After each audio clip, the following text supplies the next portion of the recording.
प्रिय दर्शकों नमस्कार। आज आप सभी के समक्ष एक जन्म कुंडली लेकर के उपस्थित हुआ हूँ। आप जानते ही हैं कि मैं आपके प्रत्येक रविवार के दिन एक निशुल्क जन्म कुंडली लेकर मैं उपस्थित होता हूँ आपके समक्ष। अगर आप भी अपनी जन्म कुंडली का निशुल्क अध्ययन करवाना चाहते हैं तो आपको भी बस यही करना होगा कि प्रत्येक वीडियो में आप जुड़े रहे। अपना जो कमेंट है वो आप अपनी डिटेल्स के साथ में किया करें। अपना एक प्रश्न जो आपका मुख्य हो वो भी आप लिख दिया करें और आपका जैसे ही चयन होगा आगे आने वाले फिर रविवार के दिन आपको आपकी जन्म कुंडली का जो अध्ययन है वो करके आपके प्रश्नों का उत्तर दिया जाएगा। तो आप भी अपने प्रश्न पूछना चाहे तो कमेंट कर सकते हैं।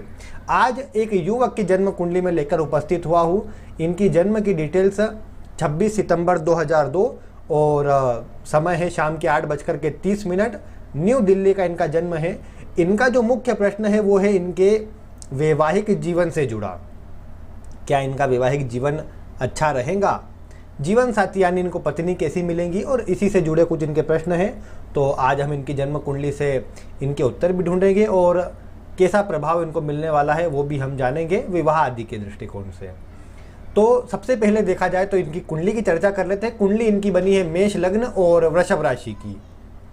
दोनों में संयोग देखेंगे तो ऐसा ज़्यादा अच्छा संयोग तो इसको नहीं बोल सकते। हाँ, ये बात कई बार देखने को मिली कि गुस्सा कई बार अधिक होता है और स्वभाव स्थिर नहीं रहता, बार बार स्वभाव में परिवर्तन बढ़ जाता है। मेष लग्न में आप जानते ही कि जातक के अंदर क्रोध गुस्सा थोड़ा ज़्यादा मात्रा में होता है, जल्दीबाजी का स्वभाव होता है। हाँ, ज्ञानवान बुद्धिमान व्यक्ति होता है, उसमें कोई कमी नहीं आती। दूसरों के लिए अच्छा करना, सबके लिए अच्छा सोचना और अपनी मेहनत और पराक्रम से सब कुछ करके दिखाना, ये स्वभाव अच्छा होता है। तो ये बात अच्छी है। चंद्रमा आप देख पा रहे हैं द्वितीय भाव में बैठा हुआ है राहु के साथ में। तो चंद्रमा राहु यहाँ बैठ करके मन को अशांत जरूर करेंगे। चंद्रमा यहाँ पर कृतिका नक्षत्र, कृतिका नक्षत्र ये है सूर्य का नक्षत्र, लेकिन इस नक्षत्र को योद्धा का नक्षत्र कहा जाता है। इस नक्षत्र में जन्म लेने पर प्रायः स्वभाव में गुस्सा, चिड़चिड़ापन, जिद्दीपन, क्रोध की मात्रा अधिक हो जाती है। किसी के न सुनना, अपने अनुसार काम करना, कई बार कड़वी वाणी का प्रयोग करना, ये सब प्रभाव देखने को मिलता है। और आप जानते हैं, मैं बता चुका हूँ, दूसरे भाव में जब भी चंद्रमा राहु बैठे होते हैं तो ऐसे व्यक्ति को ये नशे की ओर ले जाते हैं। कई बार शराब आदि या फिर अन्य किसी प्रकार के नशे का ऐसा व्यक्ति सेवन करे, ये बात आ जाती है। कई बार संगति भी बिगड़ जाती है। तो ये थोड़ा खराब इनके लिए मैं जरूर कहूँगा, इससे इनको बचाव करना चाहिए, क्योंकि चंद्रमा राहु साथ में बैठ करके गलत आदतों की ओर ये बात भी बोल सकते हैं कि चंद्रमा है राहु के प्रभाव में। देखिए, राहु जहां बैठता है व्यक्ति को उस भाव से जुड़ी संतुष्टि समाप्त हो जाती है। तो राहु बैठा है धन भाव में तो व्यक्ति को कभी धन से संतुष्टि नहीं मिलेगी और कहीं ना कहीं व्यक्ति धन के पीछे अधिक भागेगा, कैसे भी अच्छा धन प्राप्त कर सके इस ओर प्रयास करेगा। और ये राहु इनको ले जाएगा फिर शेयर मार्केट, लॉटरी, सट्टा, जुआ की ओर, और फिर परिणाम स्वरूप इनको वहाँ नुकसान भी और परेशानी का भी कई बार सामना करना पड़े धन को लेकर के, ये बात बन सकती है। इसलिए इनको केयरफुल हो करके ही धन का इन्वेस्ट भी करना चाहिए, क्योंकि चंद्रमा दूसरे भाव में बैठकर धन बचने नहीं देता है। तो कोशिश ये रखना चाहिए कि अपने ध्यान को फोकस करके सही मार्ग से धन कमाएं और धन को फिर ठोस रूप में बदल दे, यानी कुछ मजबूत जगह पर धन को लगा दे तो ज़्यादा अच्छा रहेगा। यानी जैसे सोना खरीद लिया, चांदी खरीद लिया, उसको किसी प्रकार से ऐसा इन्वेस्ट करा जो उनके पास फिक्स रूप में हो गया, जो इनके लिए अच्छा रहेगा। बाकी फिर शनि की बात करें, तीसरे भाव में शनि अच्छे होते हैं। उपचय भाव में पापक ग्रहों का होना अच्छा होता है, पराक्रम, मेहनत आदि से इनको अच्छा परिणाम देगा। इसकी दृष्टि मंगल पर है और नवम भाव पर है, तो प्रायः देखने को मिल सकता है कि पिता से फिर संबंधों आदि में कमी रहे और स्वयं को थोड़ा अधिक मेहनत करना पड़े। कार्य जल्दी बनने की जगह थोड़ा देरी हो, लेकिन स्वयं की मेहनत से यह बना पाए। कई बार ये शनि थोड़ा परिवर्तन करवाता है बचपन में, कई बार जन्म स्थान से दूर ले जाता है और वहाँ सफलता दिलाता है, तो वो भी संभव है, लेकिन फिर भी परिणाम अच्छा है, उसमें कोई कमी नहीं है। गुरु का चतुर्थ भाव में हंस योग बनाना निश्चित ही अच्छा प्रभाव देगा। इस कुंडली के भाग्येश बनते हैं। भाग्येश का चतुर्थ भाव में बलवान होकर के बैठना, ये भी जीवन में सफलता के लिए अच्छा रहता है। जीवन में ये बोल सकते हैं आप कि घर परिवार वालों की तरफ से ही कई बार ये देखने को मिला कि सुख संसाधन सब प्रकार के मिल गए और उसमें फिर ये आराम पूर्वक जीवन व्यतीत कर रहे हैं, एक अच्छा जीवन, एक लग्जरी पूर्वक जीवन व्यतीत कर रहे हैं। ये सब प्रभाव देखने को मिलता है।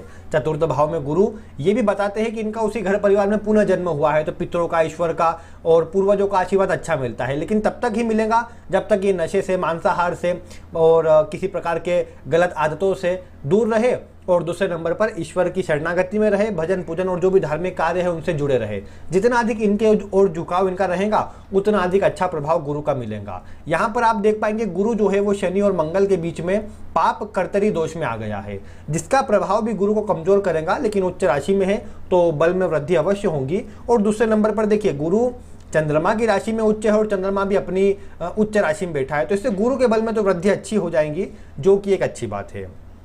मंगल की बात मैंने कही, मंगल यहाँ पर लग्नेश होकर के बैठे हैं। लग्नेश का त्रिकोण भाव में जाना बहुत अच्छा होता है। पंचम भाव में बैठकर ज्ञान बुद्धि विवेक को बढ़ाएंगे, और ये बोल सकते हैं पंचम भाव खेलकूद का है, मंगल इसके कारक है। इन क्षेत्रों में रुचि रहेंगी, और कहीं ना कहीं ये भी बोल सकते हैं कि शिक्षा आदि के लिए हिसाब से भी ठीक है। हालांकि चंद्रमा पीड़ित है तो शिक्षा में कुछ रुकावटें उत्पन्न हो सकती है, लेकिन फिर भी मंगल तो शिक्षा करवाने का काम करेगा, गुरु भी सपोर्टिंग नेचर निभाएगा, तो अच्छी बात है।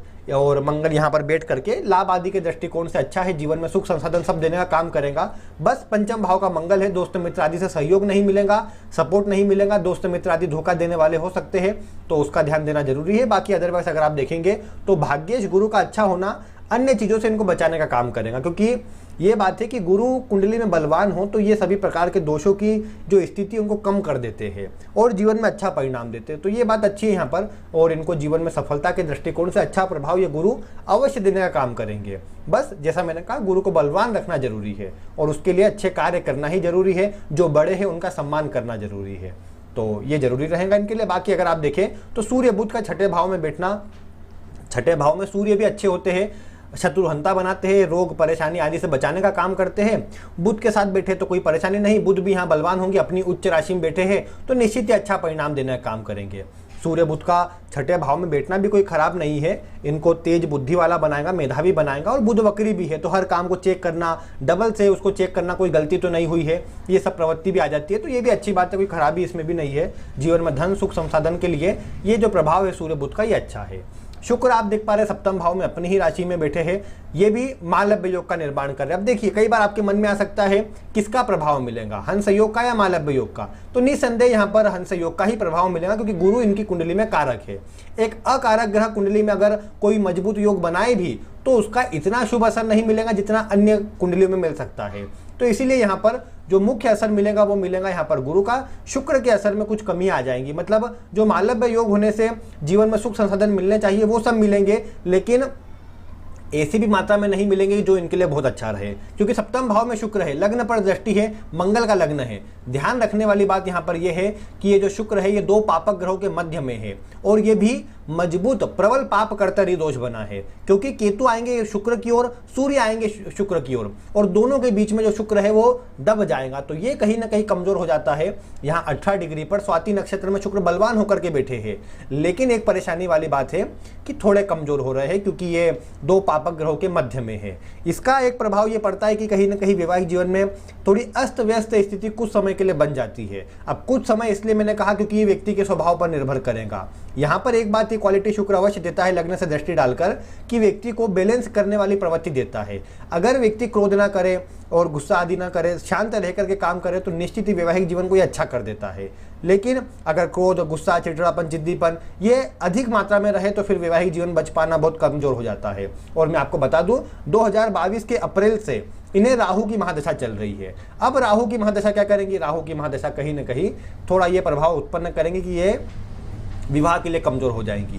मतलब अब राहु की दशा में आप जानते हैं ये विवाह के हिसाब से परिणाम अच्छा नहीं मिलता है, और कहीं ना कहीं राहु थोड़ी वैवाहिक जीवन में परेशानियों को निर्मित करते हैं। तो बस यही बात है कि अभी के समय पर ये विवाह में थोड़ी कमजोरियों को निर्मित करेगा। ऐसी अवस्था में वैसे एक बात ये भी रहती है कि अगर विवाह थोड़ा लेट किया जाए, वैसे तो ये शुक्र इतना लेट नहीं बताता, लेकिन फिर भी कोशिश की जाए कि विवाह लेट किया जाए तो ज़्यादा अच्छा परिणाम मिल जाता है। कई बार लेट से मतलब कोशिश फिर भी करना चाहिए कि 28 वर्ष तक, 28 वर्ष की आयु के बाद ही करें, लेकिन अब कई बार जल्दी करते हैं तो कई बार ये शुक्र सामान्यतः देखने को मिला कि लगभग 22 वर्ष की उम्र में ही भले विवाह करवा दे, 22-24 वर्ष की आयु के बीच में ही विवाह करवा देता है। तो उस आधार पर तो ये शुक्र मतलब जल्दी विवाह को दर्शाता है, लेकिन वही मैंने कहा कि इतना अच्छा प्रभाव उसमें नहीं है। फिर एक बात जरूर है कि इनकी कुंडली में अगर देखा जाए तो ये जो शुक्र है ये नवमांश में भी अच्छी अवस्था में है, सूर्य के साथ जरूर है, लेकिन कमजोर तो वहाँ भी हुआ है। लेकिन अच्छी बात क्या है, अच्छी बात यह है कि ये बैठा है स्वाति नक्षत्र में, और उसमें चौथे चरण में बैठा है, तो उससे प्रभाव में बहुत हद तक शुभता आती है। शुक्र या गुरु दोनों में से कोई भी एक स्वाति नक्षत्र में हो तो कुंडली के शुभ फलों में वृद्धि करता है। लेकिन ये कहीं ना कहीं वैवाहिक जीवन के हिसाब से इस प्रकार भी कमजोरी दर्शाता है कि व्यक्ति किसी न किसी प्रकार से एकाधिक संबंध निर्मित कर ले, क्योंकि देखिए अकेला शुक्र भटकाने का काम करेगा और व्यक्ति गलत मार्ग पर जाता है। किसी अन्य प्रकार के संबंध विवाह के अतिरिक्त ऐसे व्यक्ति के उत्पन्न हो जाते हैं तो फिर वैवाहिक जीवन में खराबी का ये प्रबल एक कारण बन जाता है। क्योंकि देखिए ये ऐसे ही नहीं मैं बोल रहा, नवमांश में अगर आप देखेंगे तो शुक्र पंचम भाव में है जो भी लगभग इस तरह की स्थिति को निर्मित करता है, और दूसरे नंबर पर मंगल शनि दोनों साथ में है नवमांश कुंडली के लग्न में। ये अवस्था कहीं ना कहीं विवाह के दृष्टिकोण से इतनी अच्छी नहीं होती और इसका प्रभाव फिर कमजोर मिलता है।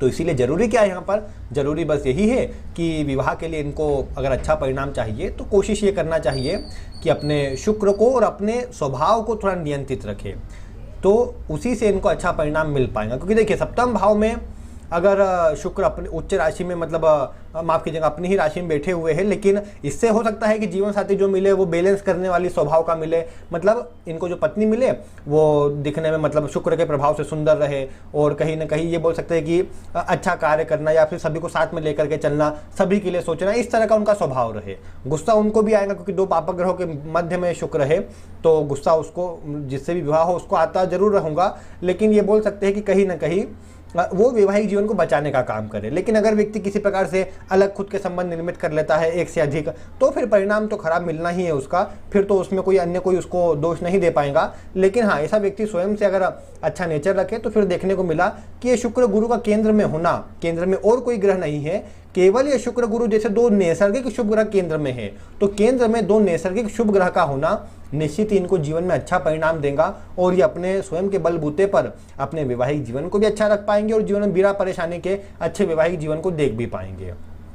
शुक्र के प्रभाव से यहाँ पर इनको शुभ ही स्थिति मिलना चाहिए। एक और बात है, एक और बात यहाँ ध्यान रखने वाली है कि देखिए कुंडली में आप देख पा रहे हैं तो लग्न है मेष लेकिन राशि वृषभ है।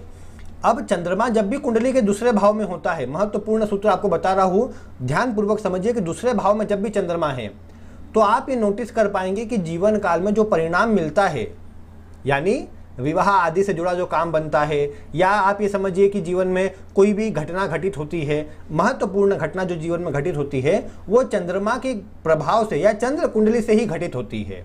जैसे अभी अगर मैं कहूँ कि लग्न में यहाँ पर गुरु आएंगे तो कहेंगे कि हाँ लग्न में गुरु का आना बहुत अच्छा रहेगा, सभी ओर से सब काम बनेंगे, वैवाहिक जीवन के लिए अच्छा मतलब विवाह आदि के लिए अच्छा प्रभाव रहेगा, वैवाहिक जीवन को गुरु अच्छा करता है, लग्न में आकर के मान सम्मान दिलाएगा। लेकिन ऐसा बिल्कुल भी नहीं होने वाला है, क्योंकि जब भी कुंडली के दूसरे भाव में चंद्रमा होते हैं तो चंद्र कुंडली लग्न कुंडली की अपेक्षा ज़्यादा बलवान हो जाती है, और इसका परिणाम ये निकल के आता है कि ऐसे व्यक्ति को जो जीवन काल में परिणाम मिलते हैं वो चंद्र कुंडली से मिलते हैं। और जब चंद्र कुंडली से गुरु का गोचर अच्छे भावों में चलता है, जैसे कुंडली के 12वें भाव में यहाँ पर चंद्रमा है वहीं पर, या जहाँ पर गुरु बैठे वहाँ पर, इन भावों में गुरु का गोचर होगा तो उस समय विवाह आदि के योग ये गुरु प्रबलता से बनाएंगे, न कि तब जब लग्न कुंडली से योग बने।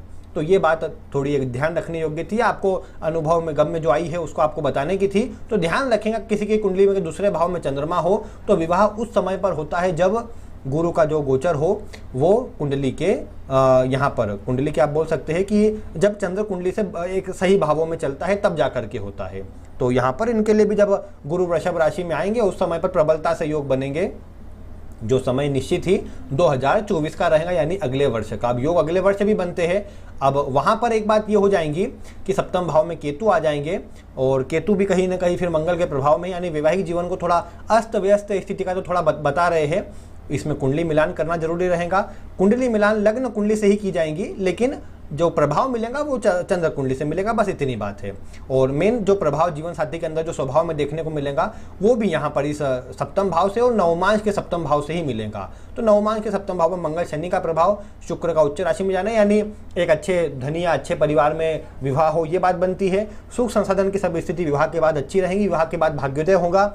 और साथ ही आप ये भी बोल सकते हैं कि जीवन साथी भी मिले तो उसका स्वभाव गुस्सेल, अपने अनुसार काम करना, स्वतंत्र विचारधारा होना, इस स्वभाव का जरूर मिलेगा। विवाह की बात की जाए तो आप बोल सकते हैं कि वैसे तो ज़्यादा दूरी का प्रभाव नहीं आ रहा है, लेकिन एक बात यह है कि लव मैरिज का ही प्रभाव आ रहा है। कोई भी माफ़ कीजिएगा अरेंज मैरिज का ही प्रभाव आ रहा है, किसी प्रकार से लव मैरिज का प्रभाव यहाँ पर नहीं आता है। बाकी अगर ये देखा जाए कि किस राशि या किस लग्न की लड़की से विवाह आदि के योग बनते हैं, तो देखिए लग्न में से राहु को जोड़ना है और सूर्य को घटाना है।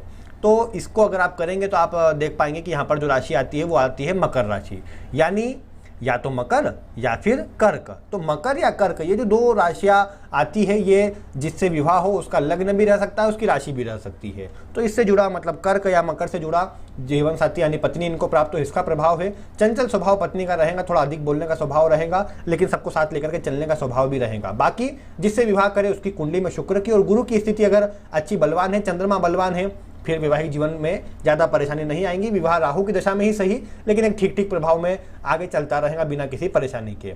तो यानी कहा जाए तो विवाह के लिए प्रभाव ठीक है, बस थोड़ा जो सामान्य बातें कुंडली मिलान में ध्यान रखनी है उसका ध्यान रखना है, और स्वयं से स्वयं के चरित्र को, स्वयं के स्वभाव को ठीक रखना है, तभी अच्छा प्रभाव मिल पाएगा। गुस्सा, चिड़चिड़ापन, जिद्दीपन ये परेशानी में डालेगा, और गलत मार्ग पर जाना, गलत संगति करना ये भी परेशानी में डालेगा। इन सब बातों का ध्यान रखकर जीवन में अगर ये आगे बढ़े तो कुंडली अच्छी है, जीवन काल में सब सुख इनको प्राप्त भी है, और ऊंचाई आदि जीवन में सफलता मिलने के लिए प्रभाव अच्छा भी है। तो बस कोशिश यही करे कि अपने सही दिशा में सही मार्ग पर चलते रहे, परिणाम उससे ही अच्छा मिल जाएगा। बाकी प्रिय दर्शकों, आप इनके बारे में क्या कहना चाहते हैं? किस तरह का प्रभाव इनके लिए आप देख पा रहे हैं वैवाहिक जीवन के दृष्टिकोण से? आपका स्वागत है, आप वीडियो में कमेंट करके बता सकते हैं। और उपाय के रूप में वैसे इनको बस यही जो मैंने सावधानी कही है, यही अगर बरत लेते हैं तो सबसे बढ़िया उपाय यही हो जाएगा। चंद्रमा के लिए चंद्रमा का रत्न धारण करें या गले में चांदी की चेन पहने, ज़्यादा अच्छा रहेगा। गुरु का रत्न पहना जा सकता है, यहाँ सबसे कारक भी यही बनते हैं। तो गुरु का रत्न पहने, प्रतिदिन किसी मंदिर में जाए, बड़ों का सम्मान करें, झूठ बोलने से बचाव करें, समय से सभी काम करने का प्रयास करें। ये सब बातों का ध्यान रखेंगे तो अच्छा रहेगा। शुक्र के लिए कोशिश करें कि किसी छोटी कन्या को भोजन करवाए, महिलाओं का, स्त्री वर्ग का सम्मान करें, और कोशिश ये भी करें कि आसपास कोई अगर देवी का मंदिर हो तो शुक्रवार के दिन वहां जाकर खीर का भोग लगाया करे और देवी का दर्शन भी किया करे, तो इससे अच्छा परिणाम मिलेगा। गाय को हरा चारा भी ऐसे में खिलाया जा सकता है। तो बस ये उपाय अपने जीवन में जोड़ ले, अच्छा परिणाम इसी से मिल जाएगा। राहु की दशा है, मन को शांत रखकर धैर्य पूर्वक काम करे, जल्दीबाजी में परेशानी ज़्यादा आएंगी, तो उसका ध्यान रखें। बाकी सब स्थिति अच्छी है। परेशानी ज़्यादा आने पर यह किया जा सकता है कि लाजवर्त रत्न जो राहु का होता है वो धारण किया जा सकता है। बाकी विवाह से जुड़ा प्रश्न था तो उसकी जानकारी मैंने आज देने का प्रयास किया है। तो प्रिय दर्शकों, अगर आप भी अपनी कुंडली का अध्ययन करवाना चाहते हैं तो आपका स्वागत है, आप वीडियो में कमेंट कर सकते हैं। आज की वीडियो में बस इतना ही। वीडियो देखने के लिए आपका बहुत बहुत धन्यवाद।